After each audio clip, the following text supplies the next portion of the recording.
বর্ষার আগমনের পর দক্ষিণবঙ্গের গরমের দাপট থেকে মুক্তি মেলেনি। কলকাতা সহ গোটা দক্ষিণবঙ্গবাসী ভ্যাপসা গরমে হাঁসফাঁস করছে। তবে আসার কথা রবিবার থেকে হাওয়া বদলের সম্ভাবনা রয়েছে। আলিপুর আবহাওয়া দপ্তর স্পষ্ট জানিয়েছে, নতুন সপ্তাহে দক্ষিণবঙ্গের বৃষ্টির পরিমাণ বাড়বে। ঝাড়খণ্ড লাগোয়া বিহারের ওপরে থাকা নিম্নচাপের কারণে আজ হালকা থেকে মাঝারি বৃষ্টিপাত হতে পারে এই জেলাগুলিতে। পাশাপাশি ঘন্টায় 30 থেকে 50 কিলোমিটার দমকা ঝড়ো হাওয়া বইতে পারে। বৃহস্পতিবার পর্যন্ত দক্ষিণবঙ্গের বিভিন্ন জেলায় বিক্ষিপ্ত ভারী বৃষ্টিপাতের সম্ভাবনা জারি করা হয়েছে। কলকাতার আকাশ থাকবে মেঘলা, তবে ভারী বৃষ্টির সম্ভাবনা এখন নেই।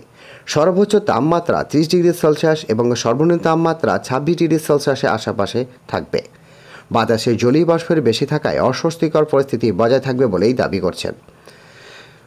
উত্তরবঙ্গের বৃষ্টির দাপট বাড়তে চলেছে। মঙ্গলবার পর্যন্ত দার্জিলিং, কালিম্পং, জলপাইগুড়ি, কোচবিহার এবং আলিপুরদুয়ার জেলায় ভারী থেকে অতি ভারী বৃষ্টির পূর্বাভাস রয়েছে। মালদহ, উত্তর দক্ষিণ দিনাজপুরে ভারী বৃষ্টির সম্ভাবনা। তো প্রিয় দর্শক, বিস্তারিত জানতে হলে ভিডিওটিকে সম্পূর্ণ দেখবেন। ভালো লাগলে একটি লাইক করবেন।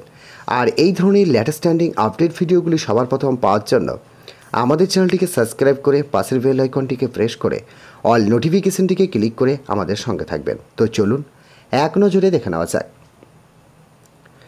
ঝাড়খণ্ডের অতি ভারী বৃষ্টির কারণে দামোদর ভ্যালি কর্পোরেশন থেকে অতিরিক্ত জল ছাড়া হচ্ছে। দুর্গাপুর ব্যারাজ এবং মাইথন জলাধার থেকে বিপুল পরিমাণে জল ছাড়ার কারণে পশ্চিম মেদিনীপুরে বিস্তীর্ণ অঞ্চল প্লাবিত। গড়বেতা, দাসপুর এবং চন্দ্রকোনায় প্রায় 600 হেক্টর জমির ফসল নষ্ট হয়ে গিয়েছে। ক্ষতিগ্রস্ত হয়েছে প্রায় 2000 মাটির ওপর। কমলা সতর্কবার্তা জারি করা হয়েছে ডিভিশন থেকে।